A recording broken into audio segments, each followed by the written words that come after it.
Pela primeira vez na história, os países do G20 se reúnem na sede da ONU em encontro aberto a todos os membros da organização. Essa não foi uma decisão trivial. Ela é coerente com nossa profunda convicção de que as Nações Unidas são e devem continuar sendo o coração do sistema multilateral. O Brasil está trabalhando com afinco para conseguir avanços concretos na agenda do G20. No centro das nossas prioridades está a luta contra as desigualdades em todas as suas formas.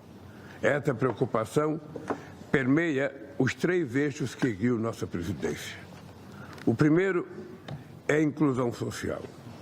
Em julho último, adotamos as bases para a Aliança Global contra a Fome e a Pobreza, que já está aberta a adesões e será oficialmente lançada em novembro. A Aliança vai mobilizar recursos técnicos e financeiros para promover uma cesta de políticas públicas de eficácia comprovada contra esses flagelos. O segundo eixo é o enfrentamento da mudança do clima. Como disse o nosso presidente, o G20 é responsável por 80% das emissões globais de gases de efeito estufa. Sua liderança na missão de conter o aquecimento a 1,5 graus fará a diferença para todo o nosso planeta. O Brasil trouxe para o debate climático atores como os bancos centrais e bancos públicos de desenvolvimento para garantir uma transição justa. Aprovamos o primeiro documento multilateralmente acordado sobre a bioeconomia. O terceiro eixo é a reforma da governança global, foco principal dessa reunião. Como disse ontem no meu discurso de abertura da Assembleia Geral, a comunidade internacional está correndo em círculos. Não conseguimos responder aos desafios globais, porque trocamos o multilateralismo por ações unilaterais ou arranjos excludentes.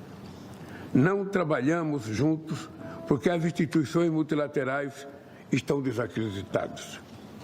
Para romper esse ciclo vicioso, precisamos de coragem para mudar e empenho para superar as diferenças.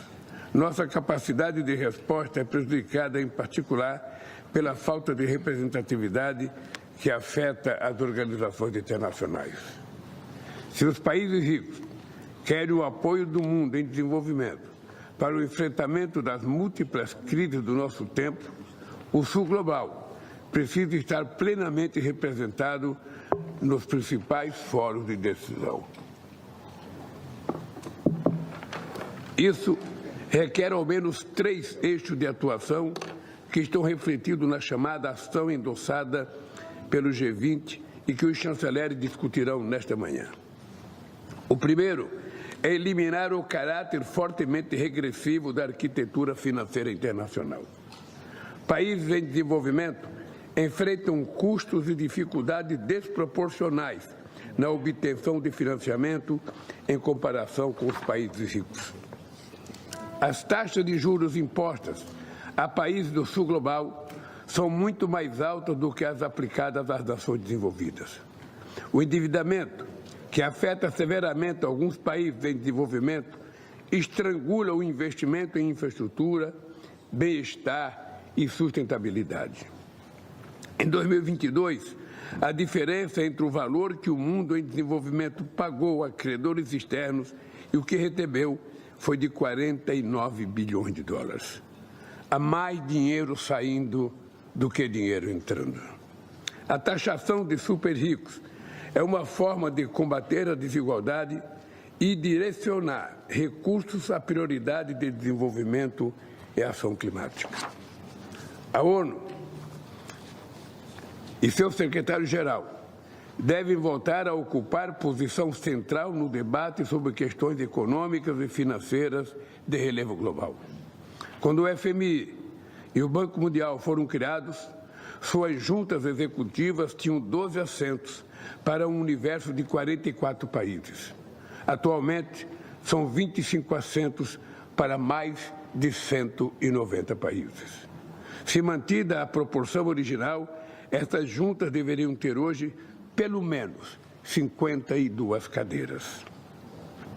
Esta lógica excludente se reproduz em várias instâncias. Nos fundos verdes, países florestais e megadiversos são obrigados a dividir assentos enquanto os países ricos ocupam cadeiras exclusivas. O segundo eixo é o de repensar o sistema comercial internacional. Ninguém se lembra mais da rodada de Doha.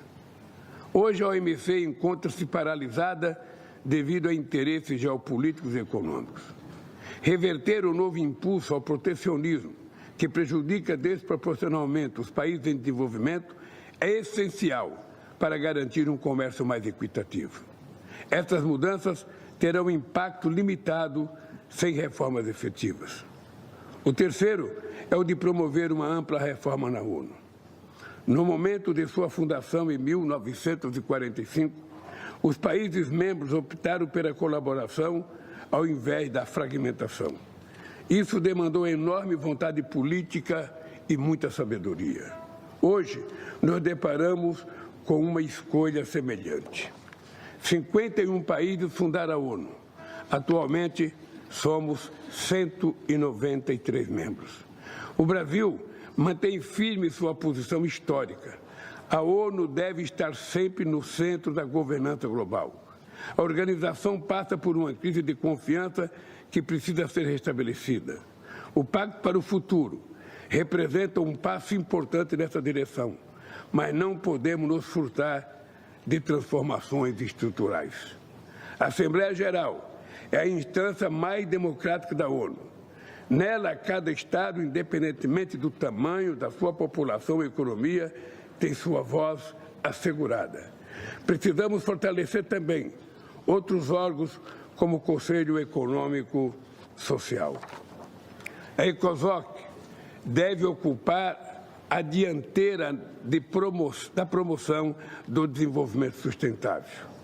Ele deve cumprir um papel mais ativo no monitoramento das metas da Agenda 2030 e além dos compromissos climáticos. Na sua atual configuração, o Conselho de Segurança tem se mostrado incapaz de resolver conflitos e menos ainda de preveni-los. Falta transparência no seu funcionamento, falta coerência nas suas decisões. Milhões de pessoas sofrem as consequências dessa ineficácia. Com mais representatividade, em especial da África e América Latina e Caribe, teremos mais chance de superar a polarização que paralisa o órgão. Por isso, o Brasil considera apresentar proposta de convocação de uma conferência de revisão da Carta da ONU com base no seu artigo 109. Cada país pode ter sua visão quanto ao modelo de reforma da governança global ideal. Mas precisamos todos concordar quanto ao fato de que a reforma é fundamental e urgente. Queridas companheiros e companheiros, criticar sem agir é um exercício estéril que termina em desalento.